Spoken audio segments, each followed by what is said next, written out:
Welcome everybody, welcome to another Insight AppSab webinar. My name's Jim Hunt, I'm one of the nurse educators here at Insight. Before we commence, I'd like to acknowledge the traditional owners and custodians of the land on which we're meeting today. I'd like to pay my respects to elders past, present and future, and I'd like to extend that welcome and respect to any Aboriginal or Torres Strait Islanders that might be joining us in webinar land. So welcome. I think you're in for a treat today. It's an unusual subject, I think. It's possibly a subject that might not be on many AOD clinicians' radar, which is why I've asked James to come today and present on the dark web. So without any further ado, we've got Associate Professor James Martin. He's a discipline convener of criminology. I think he's a criminologist working out of Swinburne University. So I'd like to welcome James Martin. So over to you, James, and thank you.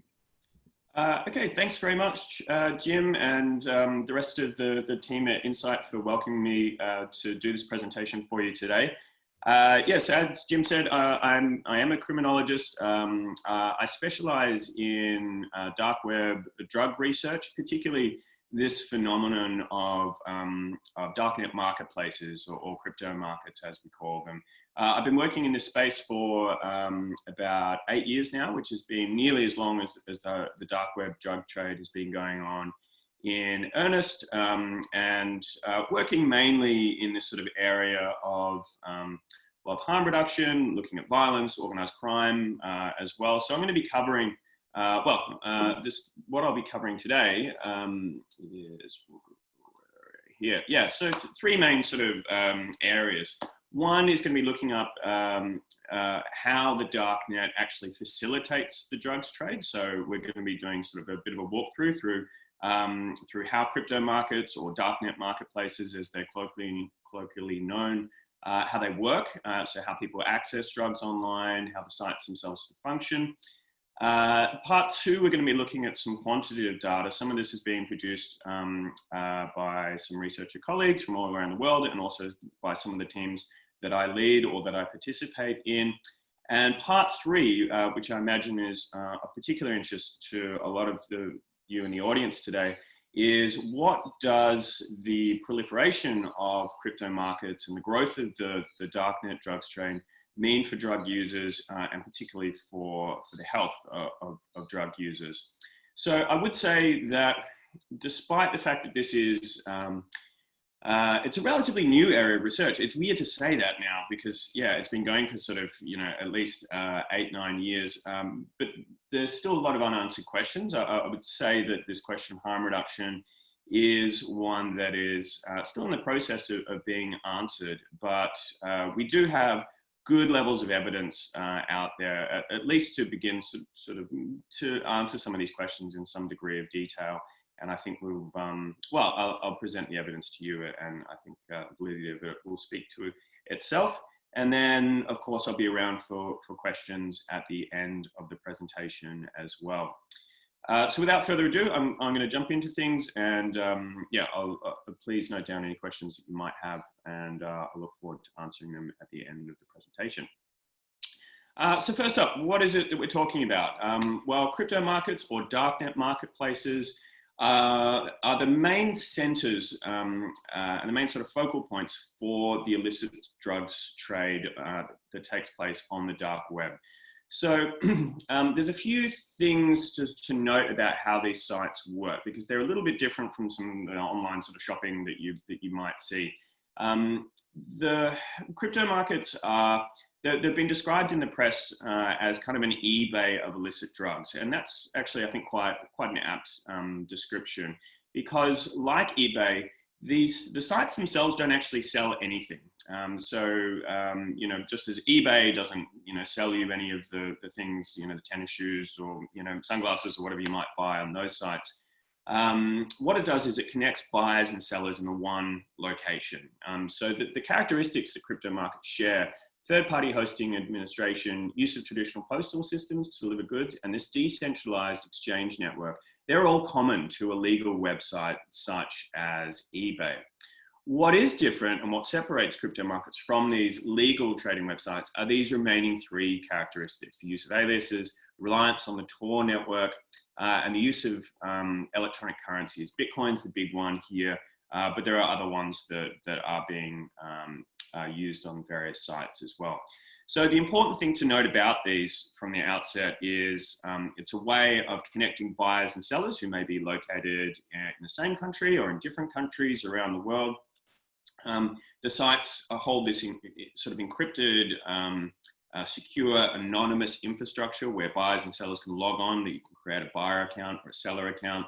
And it's a way for those two people to connect together. The website charges a commission on any of the sales that are conducted through the site, the same way that eBay would. And then the drugs are delivered directly from the drug sellers to the drug consumers. So it's a way of sort of cutting out the middleman. There's no sort of central repository, no factory, or legal factory where the drugs are sent from. And this, of course, is one of the reasons as well why crypto markets have proven exceptionally resilient and resistant to law enforcement efforts to take them down. On the one hand, you've got very advanced darknet encryption, which essentially makes it impossible for the authorities to know who you are or where you're located. But then you've got these, tens of thousands of drug sellers and over 100,000 drug consumers located around the world who are connecting with each other. So when a website is taken down by law enforcement, which is relatively rare, I mean, there have been instances of that happening, but what we quickly see is other sites popping up. Users migrate across. And so, imagine if you took eBay offline. Well, all it takes is another person to invent another eBay-like site. And then all the buyers and sellers who previously there can migrate over to a different site. So the first big crypto market, and for those of you who haven't accessed one of them before, this is what they look like. So this is a screenshot of the first big crypto market that was in operation. You might have heard of it before. It's called Silk Road. It was absolutely astounding, for me at least, when it first came online back in 2011. And you can sort of see why. In some ways, so this is the front page when you arrive at the site, and it looks kind of like an eBay kind of site. You can see you've got your different product categories here, you've got your account information, you've got messages from the site administrator, your kind of standard checkout cart, your news, all that sort of stuff.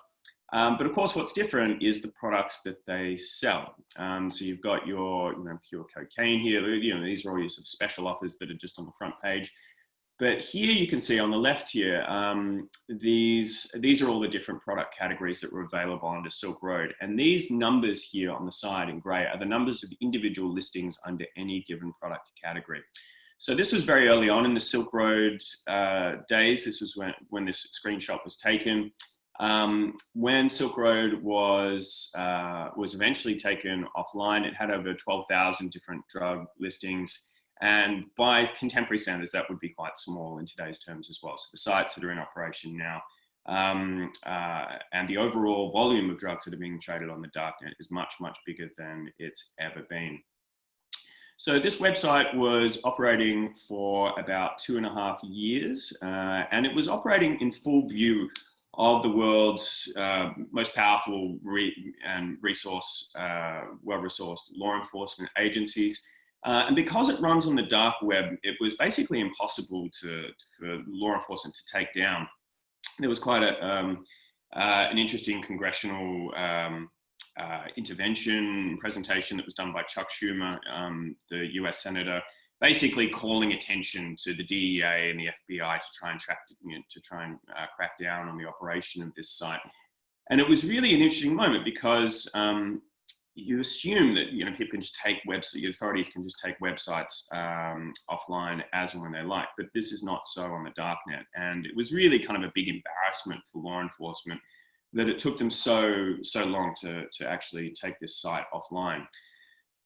When they did actually manage to take it offline, they didn't find some James Bond Spectre level, huge organized criminal network. What they found, to their chagrin, was it was being operated, mainly by one person. So this guy, the rather dreamy looking, I think in this photo at least, Ross Ulbricht, he was running the entire operation. using his laptop and free Wi-Fi from a public library in San Francisco. And yeah, with Ross taken offline, there were other moderators and people that were sort of contributing to the running of the site, but it was very much Ross Ulbricht's kind of baby in a way.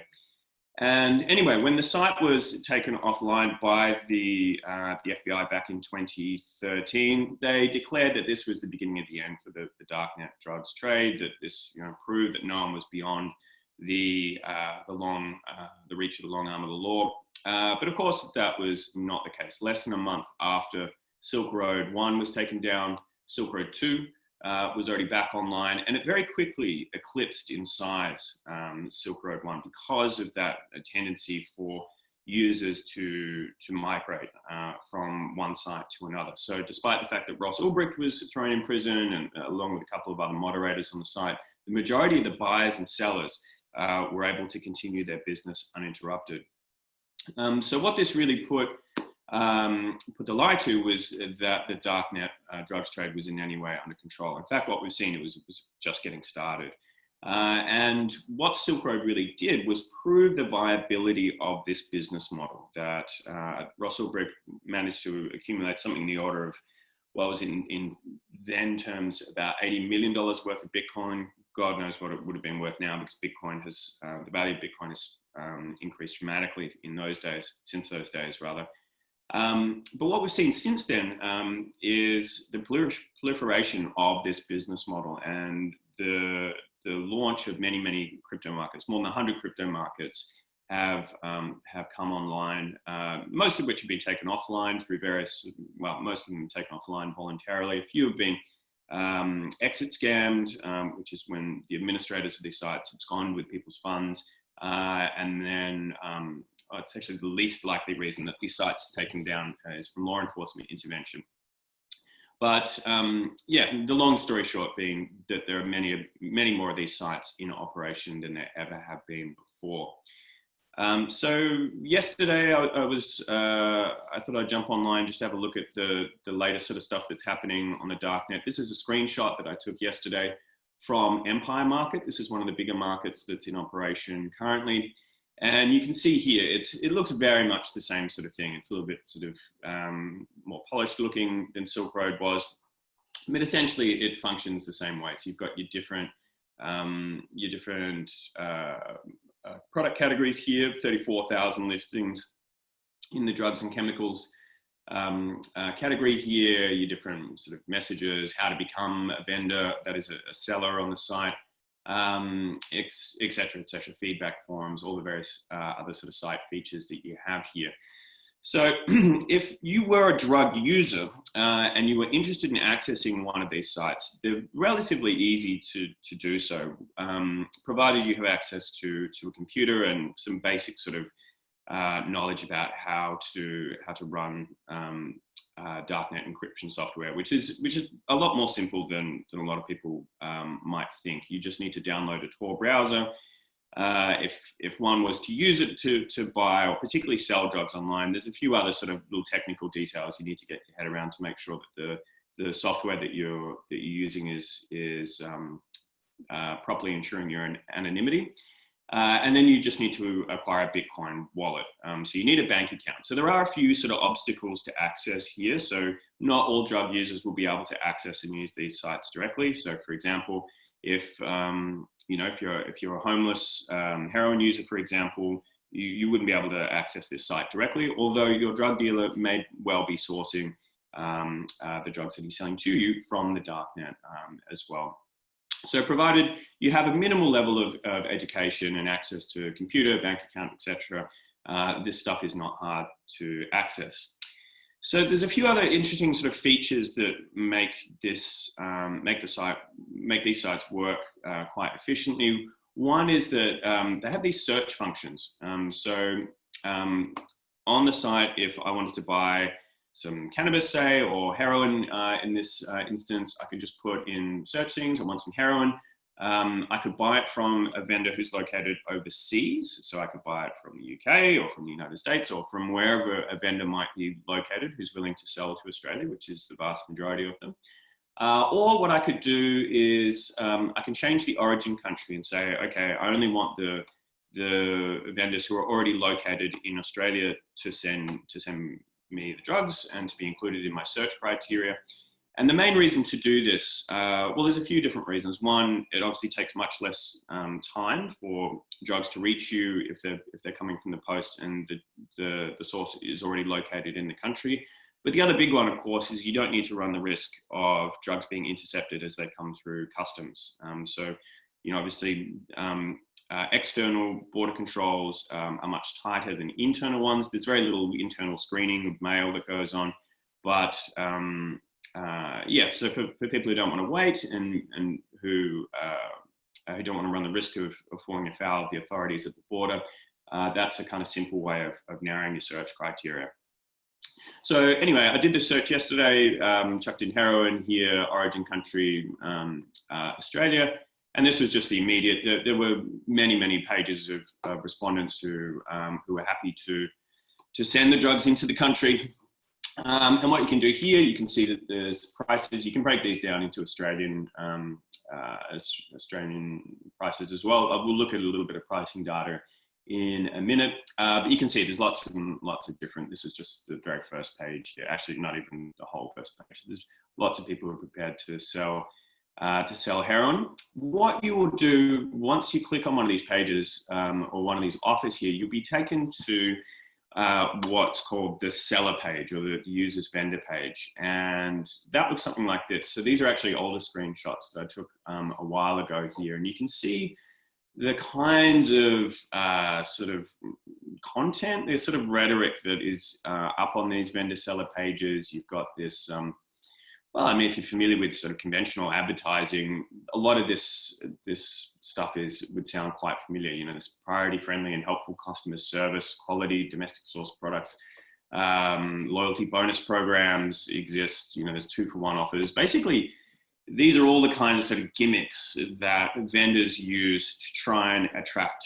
the custom and the patronage of customers. And it's one of the really interesting things about how these sites operate is they're intensely competitive. They're much more competitive than any physical drug market would be. And the reason for that, of course, is you've got many more drug dealers located in the one location, and they're competing for a much larger customer base than would be accessible via any open air drug market, for example.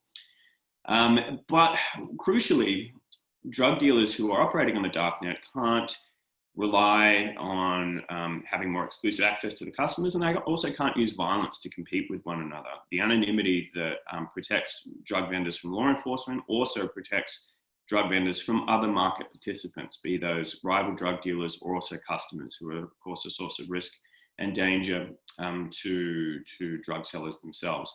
So one of the ways they compete is to use these kind of, these sort of special deals, special offers, and this kind of rhetoric here as well. I really like this one, the proud financial supporter of WikiLeaks and Blue Light, a bit of sort of corporate social responsibility, but with a dark web twist there, which suggests if you are going to the dark web to buy drugs, you're probably interested in those organizations and supporting those. So it's quite well targeted. It's usually quite well thought out, and it's an interesting way of at least revealing what vendors think is important to their customers. One of the other features that you'll see, this isn't common to all vendors, but certainly common or regularly encountered amongst a lot of top vendors, is refund policies. So this is, again, something that would differentiate the dark web drugs trade from, for example, the street trade. And I'd imagine if you bought some cocaine or heroin from your average dealer and you weren't happy with what happened to it, or you dropped it in the toilet or something before you managed to get it, good luck trying to get a refund. But this is, as I said, quite commonly encountered on the darknet. You can get your 50% refund or 100% reshipping. Interestingly, for this international dealer, they had a different refund policy here in Australia. This is because Australia is often perceived as being a hard place to get drugs into in the international post. Whether it actually is or not, I think is an open question. There's good evidence to suggest that the perception is actually much harsher than reality, and there's plenty of dealers who are prepared to take the risk to send the drugs into the country. But Border Force has at least been successful in creating the perception, if not the reality, that it's difficult to get drugs into the country by that mail shipping route. So the interesting thing here, I think as well, is it kind of suggests the efforts that dealers go to keep their customers happy. And one of the reasons that they do go out of their way so much to keep customers happy is this other critical piece of how crypto markets function, and that is customer feedback. So these sites, just like Uber or any of the other things, any kind of online shopping or online service where we routinely provide feedback to the company or to the site that we're using, so too do crypto markets use this. So anytime that someone makes a purchase from a drug vendor on a crypto market, they're afforded the opportunity to leave feedback. As far as we know, it is a market norm that people do generally leave feedback, although of course there's no guarantee they'll do that in all instances.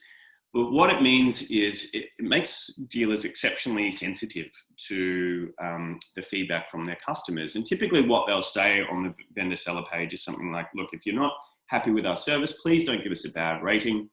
Get in touch with us directly and we'll see if we can work something out, either with that sort of, free reshipping or whatever other way there might be to resolve the dispute that occurs between the dealer and the vendor. So you can see here, so accessing one of these drug vendors that we looked at, you can see there's 79 positive reviews here, 0 negative reviews. And quite often what you see also is there'll be a 5-star rating. So, 4 or 5 stars. And these positive ratings that you see here are pretty typical, particularly for the top dealers. So there was a study done in the early days of Silk Road, and I think the results hold up still now, and that said that I think it was around 98% of drug deals that take place on the darknet get either a 4 or 5-star rating out of 5. So, exceptionally high levels of customer satisfaction generally. Now, this is important from a harm reduction point of view as well, because the existence of customer feedback is one of the main ways that drug consumers who use the darknet make the decision of whether to purchase from one dealer or another. Usually what we find is once drug consumers have made a successful purchase of one dealer, then they're quite tied to the loyalty. They're less likely to jump to another dealer because of a price difference or whatever it might be. But that initial purchase is certainly very much affected by the dealer's feedback ratings that we have here. Now, there's other things interesting about the feedback systems that we have here, particularly from a research perspective, and that is all this data is publicly available. So all you need to do is log into a crypto market, create a buyer account yourself, and you can go to any dealer page or all the dealer pages, and you can see all of this data that's there available. Of course, that's useful from a customer perspective, but it's also amazing from a researcher perspective because it's this huge. It's as though drug dealers would go around making sort of detailed notes of how many drug deals they're doing, and what, well, in this case, what the value is, what the perceived quality is, which is a tremendous research resource for any criminologist or drug researcher to have access to. And there have been a lot of good studies, and we're going to look at some of the quant data here that basically hoover up all this data using what we call crawlers, automated software crawlers. And it allows us to track the progression, not only individual dealer careers, but also dealer careers located in any country. So we can look at the cohort of all Australian drug dealers using a particular site, or the entire global darknet drugs trade. And we actually know a lot more about the composition and the extent of the dark web drugs trade using this feedback data than we do of the conventional illicit drugs trade, which of course is traditionally much more opaque. So customer feedback, very, very useful and interesting feature of the site. And it also speaks to how you create trust in this anonymous trading environment where you're using Bitcoin. Obviously, of course, there's no small claims court that you can go to if a deal goes awry. So it's an interesting way of how you create trust amongst illegal market participants in this anonymized environment. So there's one other thing that I should mention here as well about how these sites operate. So there's this little acronym here called FE that says finalize early. That's not how most of these transactions take place. So these sites typically use what's called an escrow function. An escrow function is when if I decide that I want to purchase drugs from dealer X, I go to the site and I purchase and make my purchase and I pay my money, but the money doesn't go directly to dealer X. It goes to the administrator of the website. And he will hold those funds, or they will hold those funds until I receive the drugs, and then I can confirm that the payment should proceed to dealer X. So that escrow function is another way in which that trust can be generated in this anonymous trading environment. So we've got our customer feedback there, and let's say, we're curious about maybe, how the site functions, or we want to know a little bit about maybe some harm reduction information. What we can do then is access the discussion forums that most of these sites also hold here. So we've got general discussion topics here. We've also got, so things like drug talk and safety. These have proven tremendously popular in the past. So the original Silk Road website actually had, it was Fernando Cordovilli. We actually know who this drug expert is.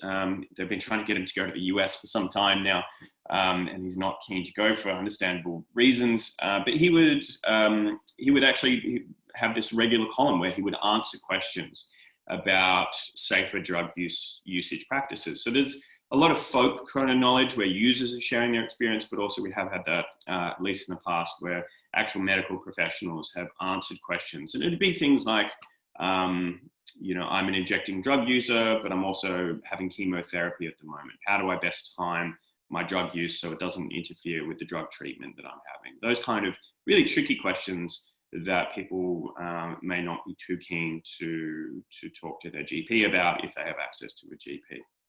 So this sort of information here is really interesting from a harm reduction perspective.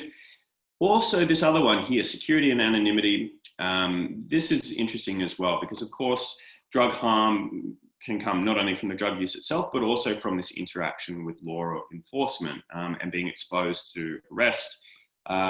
Whether you're a drug dealer or a drug user constitutes a significant source of risk, particularly if you're from one of those particular groups who might be subject to more police surveillance than others. So it is pretty safe using these sites typically if you know what you're doing and you know how to use the encryption properly. And of course, if you don't, you can simply access these sites and you can benefit from all of the information, the lessons that have been learned, whether that's, how to smuggle drugs successfully past sniffer dogs or, getting them past Australian customs. And literally there will be, if you clicked on, things like this, there would be posts titled "How to Get Past Australian Customs," written by people who have successfully done it in the past. So yeah, another sort of interesting feature of the site here as well.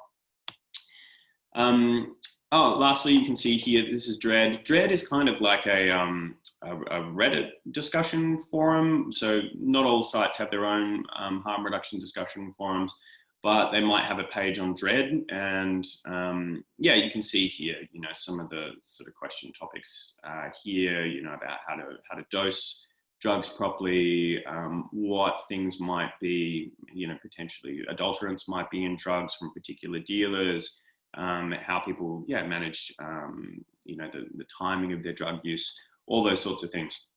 And if you're curious about that, I'd encourage you to get yourself a darknet account, a Tor browser, which is legal to do, and you can jump on. You can see the kind of information that is being shared on these sites. Okay, so that's kind of the broad overview of how the sites work and some of the features contained therein. What we're going to look at now is just some of the basic data around the prevalence of these sites and what some of the sort of big quant indicators might be. So this here is a screenshot from the latest World Drug Report, which contains information from the Global Drug Survey, which I'm sure most of you are familiar with that, but it's the world's biggest drug user survey conducted by Adam Winstock and Monica Barrett, who I think might be in the crowd today, a fantastic drug researcher and sometimes co-author of mine. We're actually working on a National Health and Medical Research Council project that Monica's leading, investigating the health impacts of online drug distribution. But you can see here, some of, in relative sort of terms in the Australian context, the big users. Okay, so I should say at the start, the Global Drug Survey, this is an internet-run survey, so it's going to be biased towards people who use the internet, have access to a computer, etc., etc. So the sample is skewed high, so we'd expect these numbers to overrepresent, but they're very interesting for studying trends at least, and getting some broad indicators here. But you can see the biggest rates of usage are different parts of Europe, but Australia does have relatively high usage of the darknet to purchase illicit drugs. And you can see here this global trend as well that has been significantly increasing since 2014, and even this, quite big jump just even in the past year of people who've reported sourcing their drugs via the darknet. So Australia is on the higher end in international terms of using the darknet to people using the darknet to purchase drugs. And the trends are steadily increasing year on year, sometimes dramatically so. Now, there are a few other things that are important to note here. So getting more and more people who report purchasing their drugs for the first time via the darknet. And this figure here is important as well. Share of people who have not consumed drugs prior to their first purchase of drugs on the darknet, who report first accessing the darknet to buy drugs. So these are people who don't consume illicit drugs or haven't consumed illicit drugs prior to accessing a crypto market. So these first users, it's relatively low in percentage terms. So, over 90%, despite the recent increases in recent years, over 90% of the people who use the darknet to purchase drugs already use drugs. But this, it looks around 9% here, does represent a potential problem from a harm reduction perspective. And that is, if people aren't socialized into drug use, if they're not using it with, in those sort of conventional social settings where people might say, hey, you take half first, or, whatever other various sort of things you might do to control harm.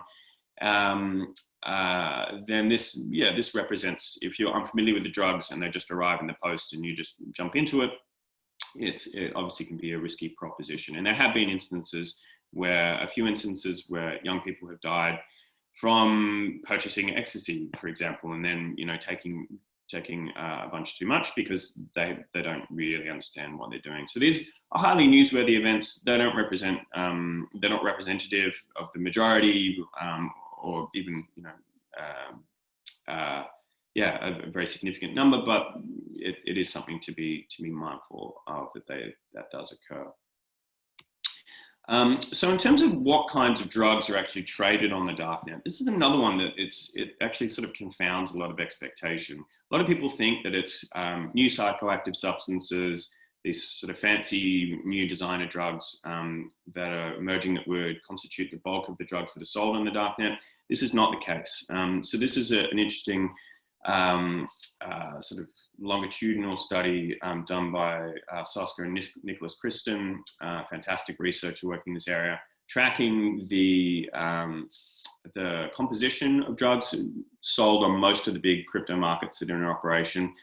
And you can see here, it's cannabis actually that constitutes the most popularly traded drug on the dark web. And subsequent research that I'm about to show you from Australia suggests that it's exactly the same here as well. Most commonly traded drug on the darknet being cannabis, which really defied our own expectations. We thought, you know, with cannabis so readily available, why is it? Well, these drug markets appear to be demand-driven, not supply-driven. And by that, I mean, drug vendors appear in response to demand that already exists for these particular drugs.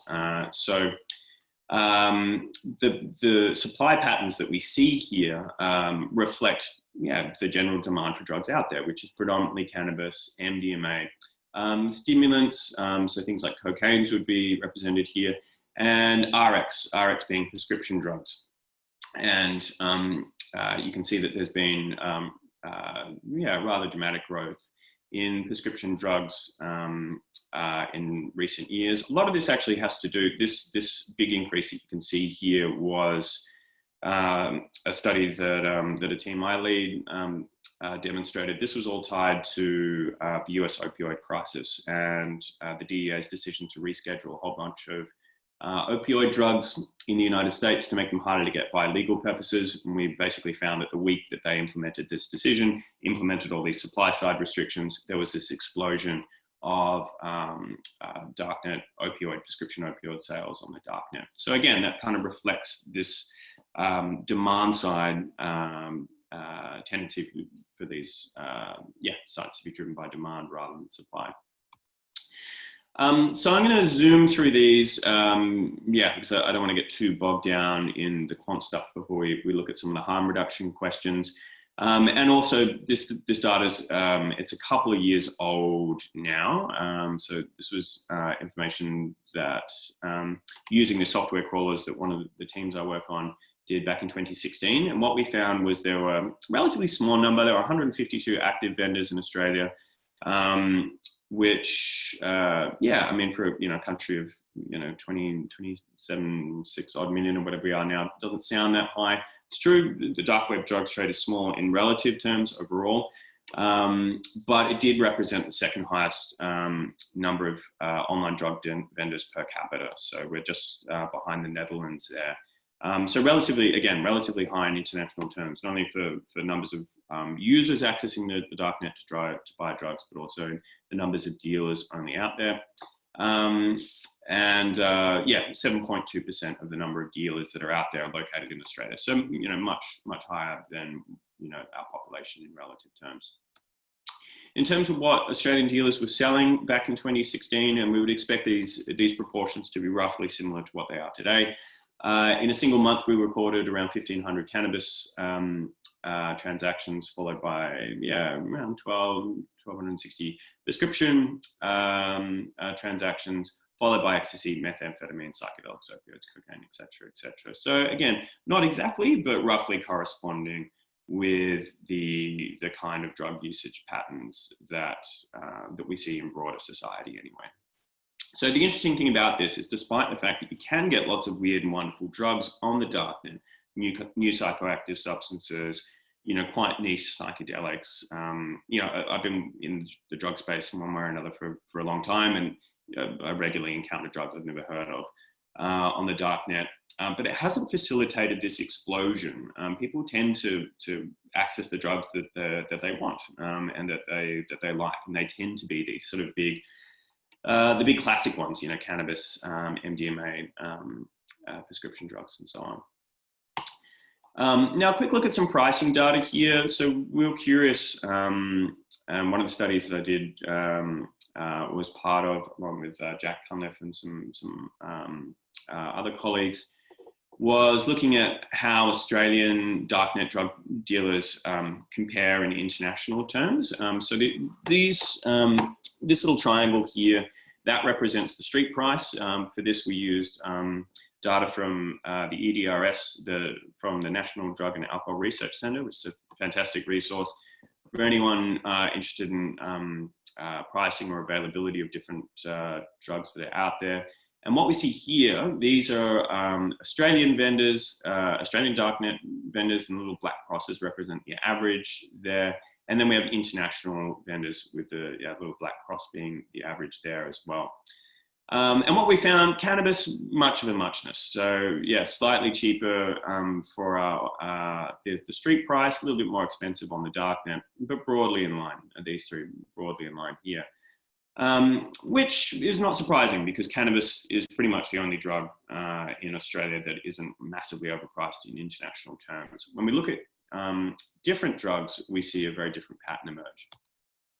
So cocaine's really indicative here. We've got Australian street price sitting, between $300 and $350 cheaper on the darknet from your Australian darknet drug vendors, but also very, very much cheaper if you're buying it from a darknet drug vendor who's located overseas.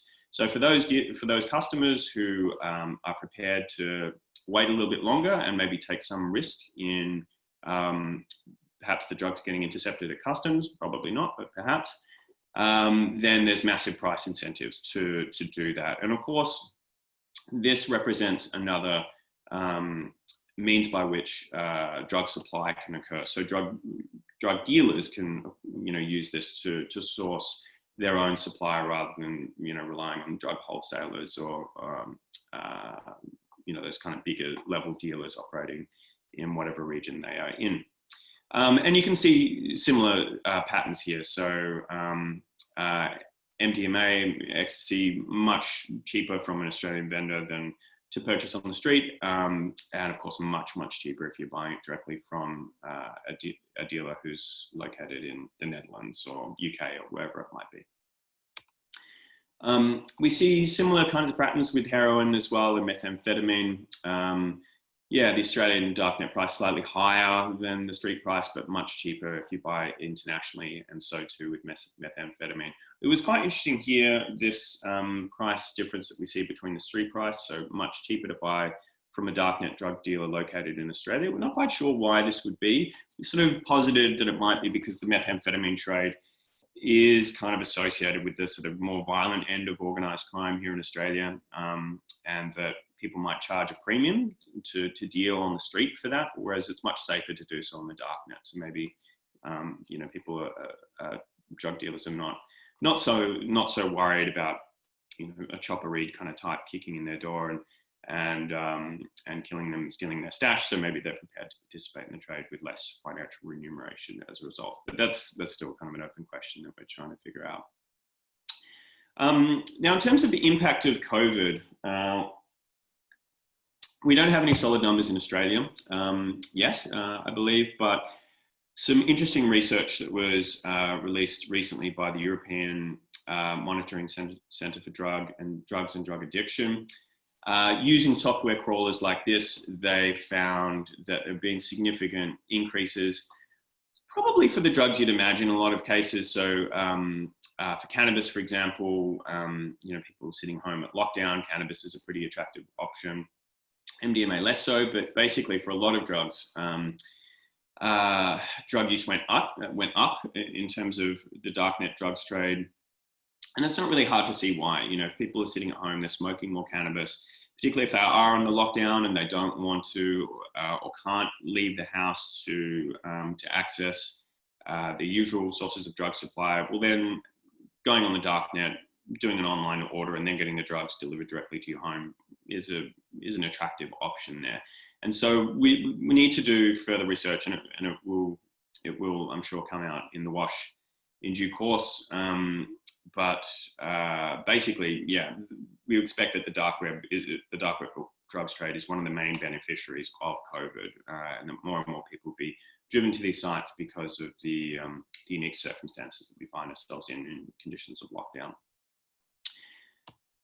Right, now finally turning to this question of harm reduction, it would, I think, be a bit much to say that there's a consensus amongst researchers in this area. But I would say there's an emerging consensus, or at the very least a majority view, that the dark web drugs trade, despite a lot of the tabloid reporting in this area and the moral panics that surround not only drugs, but the darknet as well, particularly when you combine those two terms, it sounds terrifying, dark web drugs trade, is that actually the darknet drugs trade is probably facilitating harm reduction in sort of overall terms, in net terms, rather than harm increases. And there's a few different reasons for this, and the mechanisms aren't clear. We're still trying to work this stuff out.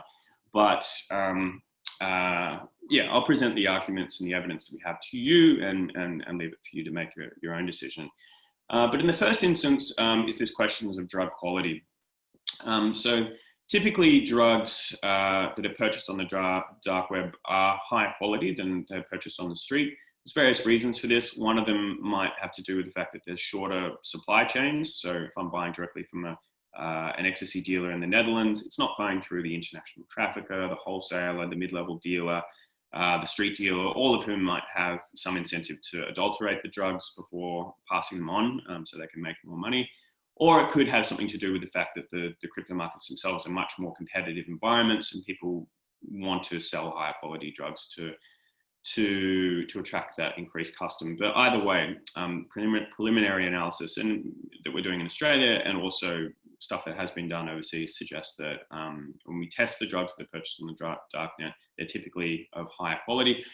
Whether this translates into less harm, of course, isn't clear. You know, if you've got a more potent drug, particularly if you're planning on injecting it or ingesting it, then that may represent more harm. It all sort of comes down to whether you know what you're taking. But of course, what we see as well is that people typically do have a better knowledge of what they're taking from the darknet, because of the existence of the sort of detailed information on the seller page, because there's these the discussion forums that exist.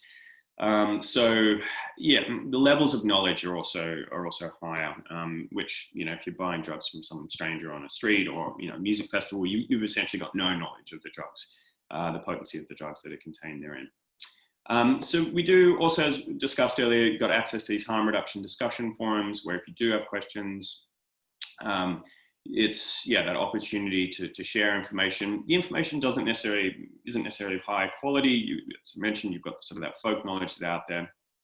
Whether it's a question that it's better to have that access to that knowledge than not, that's something that we're still trying to work out. These two final things, though, reduce threats and instances of violence in drug procurement and reduce violence between drug retailers. This is a reality, particularly this one here. Monica Barrett, I mentioned a little bit earlier, did a really interesting study, or led an interesting study here. And basically, you know, it's not surprising if you're purchasing drugs online, there isn't that opportunity for, you know, what I call a Scarface moment. There's no drug deal that can go wrong. Well, it can go wrong, but you know, the worst that's going to happen is that the drugs won't arrive, or they won't be the quality you want. But then you can jump on the, you know, discussion forums. You can contact the site administrator. There's various dispute resolution mechanisms that exist online that don't exist offline. And there have been follow-up studies that talking to people about why they purchase drugs on the darknet, and mentioning this question of people feel like it's safer to do so is a consistent response that we get. This reduction of violence between drug retailers is a question that I'm particularly interested in. And this question of market gentrification, this whole idea that people want to operate in an environment where violence isn't a consideration, is definitely something that we see. So we've conducted interviews with darknet drug dealers, and there have been similar studies conducted internationally, which suggests one of the main attractions for drug sellers to sell drugs on the darknet isn't just the profits that are available, but also the fact that people can operate in this environment without other drug dealers or market participants or police knowing who they are, where they're located. So it's safer for them as well. Now, there are potential sources of harm increases here as well. So it's not a clear picture that all things reduce harm on the darknet. This is information from the Global Drug Survey, which we talked about a little bit earlier in the presentation. Around half of the drug users surveyed in the report reported using the same range of drugs that they did previously, but we did have third reporting use of a wider range of drugs than they previously used. Of course, using a wider range of drugs, polydrug use presents additional risks, depending on how it's managed. So that's one possible way in which the dark web drugs trade may be facilitating increased rather than decreased harm. In terms of rates of usage, this is a more open, well, it's a less clear-cut question or answer here. Monica Barrett did one of the studies looking at, well, the first study looking at user trajectories here, and they found this interesting, she found this interesting phenomenon whereby when people first access a crypto market, and they can see all the drugs that are available to them, enter what she referred to as, or one of the respondents referred to as, this honeymoon period. And the title of the paper is really suggestive. It's what if you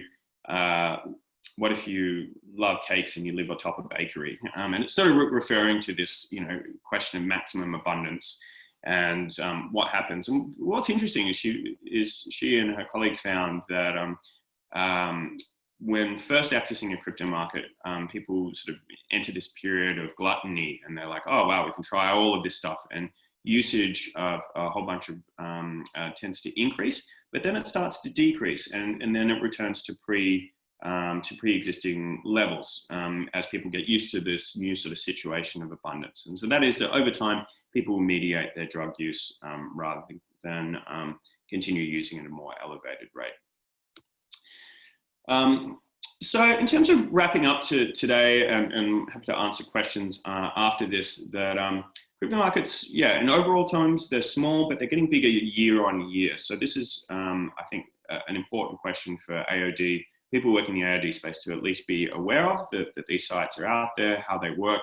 Australia is a major adopter in international terms, both for drug selling and drug dealing on the darknet. But this isn't necessarily something we need to be alarmed about. The evidence that we have now suggests that the dark web drugs trade, rather than increasing harms, actually may be serving to reduce a range of different harms, both to drug users as well as to market participants. But this is something that, like everything, requires further research to validate. Right, so yeah, I'd like to thank everyone for your attention today. There's a bunch of references you can look up there, and I'm happy to throw over to questions now if you like. Thank you very much indeed, James. That was a pretty thorough presentation. I think I was busy writing questions down and then you were promptly answering them in the presentation. So thank you for making my life a bit easier there. I'll kick off with a couple of people have asked the actual darknet itself, just accessing the darknet, is that legal to do? And also, do people sell legal products on the darknet, or is it an entire illegal kind of thing to go and do? Do you know what I mean? Sure. Yeah. So yes, absolutely. It is legal to access the darknet. It's legal to access these sites as well. So you can go on. You can create you can create a buyer account. You can browse the different sites there. So if you're interested in looking at this stuff, there is no legal obstacle to doing that. We get our students to do it in third year, to familiarize themselves to the trade. So download a Tor browser and feel free that you're not running afoul of the law to do that. You can buy legal products on the darknet, but that's not typically what people go there for. So if you've got some, there are people who are very, very concerned about their privacy online, but yeah, most of the stuff that is... That'll be a small section of it, I would have thought. Exactly, yeah. I think it's one that's fairly obvious probably, but it's worth asking. So if a package arrives at your house, which has been delivered by the darknet, is guilt assumed if it contains drugs? If if the police arrived, after the envelope arrives at your house, are you then guilty of buying drugs, even if you go, oh, it wasn't me, and obviously the darknet making it untraceable? How would that stand? Yeah. So without pointing out the major sort of problems here, and this is not off to offer any legal advice to anyone who might find themselves in this situation. Proving in court beyond a reasonable doubt that you need to prove in court beyond a reasonable doubt that someone knew they were in possession of those drugs. This is a major problem for law enforcement. Unlike a buy-bust operation where you've got surveillance of a drug transaction taking place, you've got the dealer, you've got the buyer, you've got the cash, all located in one thing. That is quite compelling product to present in court, and it's very likely to secure a conviction.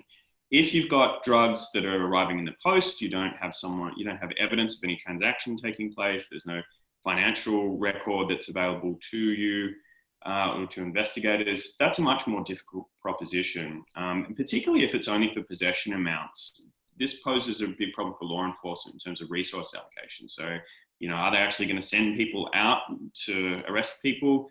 It's anecdotally, it seems like the risk is relatively low, particularly for small amounts. I think if people are trading in larger amounts and the police regularly detecting this stuff, then there's incentive for the police to install sort of more and more intrusive surveillance to try and gather that additional evidence. But police typically are quite pragmatic, they're practical, they go for low-hanging fruit, and the darknet drugs trade is definitely not low-hanging fruit.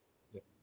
And the follow-on from that question that somebody else asked is, I don't know if you track this in the studies that you do people get stuff delivered more to home addresses, or is PO boxes what the destination addresses?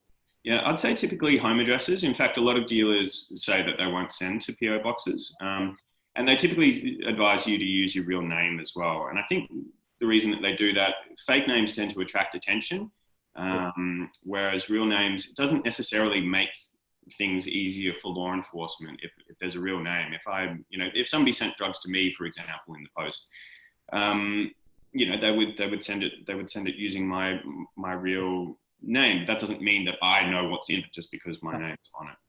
Yeah, no, that makes sense. You talked about the changes, hopefully, that are taking place around violence associated with the darknet, as in that there's hopefully less violence associated. With regards to the people that are actually selling drugs on the darknet, do you think there's much of organised crime doing that, or is it smaller individuals, lone dealers sort of thing, or is it something that organised crime have moved into? That's a fantastic question. And for me, that's kind of one of the holy grail questions. We're trying to figure out ways to address that as we can. I would say, and this is more a hunch than, no, it's not just a hunch because we've interviewed some dealers. The evidence that is out there now, which is scant, suggests that this environment favors smaller players rather than the big organised crime groups. And the big organised crime groups, whether they're jumping online to retail drugs when they're used to trading in the big sort of wholesale quantities, would suggest that they're probably not that interested. It's probably still at this stage. Well, it's probably getting to the stage now where they're paying attention. But it's probably a bit niche, I'm guessing. Probably a bit niche, although, it's getting to the point now where it's probably eating into their profits if they're not. But what they can do about it, they can start going online themselves. But they can't use violence to eliminate their competitors. So this is actually points to one of the sort of interesting things. If the big losers from the proliferation of the dark web drugs trade, and it's not law enforcement, and it's not drug users, it's organised crime groups, particularly international traffickers. If I'm buying ecstasy from a dealer located in the Netherlands, it's not going through any of the traditional supply chain. I'm bypassing that. So if I was an ecstasy dealer, an ecstasy trafficker rather, this trend to move online would really be worrying me. Sure. Another question regarding the purchasing of drugs is somebody noticed in the screenshots that you were putting up that there's a big difference between buying small amounts and large amounts just in cost. Is the typical pattern that people start with a very small amount to test the process and then would move on to buying larger amounts? Do you track the trends in purchasing like that? I haven't looked at that specifically. I think that data probably is out there. I don't know. I don't know is the answer to that. I would say that people would typically start small, but I'm not sure. Yeah, no, that would be my thought. Somebody's asked again, kind of talking about that organised crime thing, and you said that you don't think they're in it in a big way. The guys that sell drugs on the streets, the typical dealers as we know them, do you think they're buying from the darknet to resell on? Do you think there's a trade of that? Yes.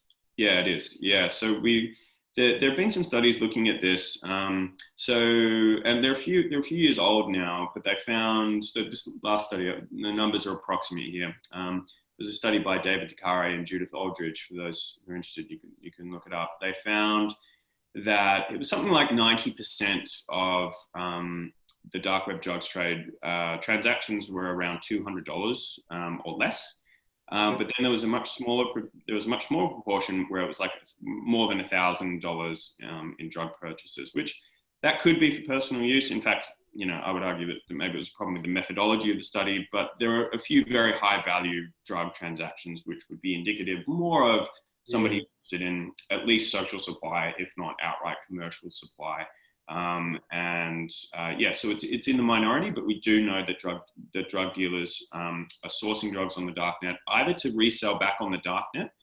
So if I'm an Australian dealer, I can just sell, I can take that risk of buying drugs internationally and sell on the darknet to local customers, or sell at a festival, or, however else, drug dealers sell. Thank you. The next one I think I know the answer to because of the anonymity of the darknet, but somebody has asked, do we have any data on the demographics of the people that purchase drugs on the darknet, such as age, sex, that sort of thing? But I'm guessing that would be difficult to get. Yeah, there have been studies done on this. I'm not sure if it's Global Drug Survey, if that's included there. But yeah, there have been studies that have looked at that. Predominantly young, in the young age range, predominantly male. The kinds of things that you would expect. I can't remember much about I think that probably leads on to the next question. Somebody said, why do you think more people aren't using the darknet? And I'm guessing that that's probably down to computer literacy and that, which was probably suggest why younger people are using it rather than older people. Yeah, I think computer literacy, that's part of it. It's not as user-friendly as it's sometimes made out in the tabloid press. Drugs aren't a click away. There is a little bit of sort of stuffing around that you have to do. It's not quite as simple as using an eBay or something like that, although it's getting pretty close. But I think the other big answer is people tend to stick with what they know. So if you're getting good quality drugs from your local dealer, even if it's a little bit more expensive, people are probably going to stick with that. I think what we're seeing on the darknet is a lot of social supply. You get someone who's a little bit internet savvy. The quality of ecstasy hasn't been great from the local dealers. So let's try this online thing. And somebody does that, purchases for a group of their mates, and and if you're buying from Europe particularly, then the quality is probably going to be pretty good. They're the kinds of trends that I think that we're seeing. Sure. And it's when you were looking at the costs of the drugs, the darknet in Australia as opposed to international and other places, you also talk about the purity on the darknet tends to be better than it does on the street. I'm guessing that wasn't taken into consideration when you were looking at cost of the drugs on your graphs. You get what I mean? So we didn't do purity adjusted pricing or anything like that. That was a bridge too far in that particular study. And somebody also asked, was postage taken into consideration? Yeah, I think postage would probably not be a huge component of the cost, but it is definitely a significant factor in terms of people's purchasing decisions in terms of delays. So a lot of, there's a big difference in waiting 3 days, 3 weeks for your drugs to arrive, particularly if that 3 weeks is spent going, are they going to get intercepted by customs or not? So there is a significant sort of non-financial disincentive to purchase drugs from overseas for Australian customers. Sorry, I forgot the first part of the question there. Oh, that's right. It's just whether the purity and whether the costs were taken into those graphs when you were... Purity wasn't included in that. But if we did, then those price discrepancies would be even bigger than they were.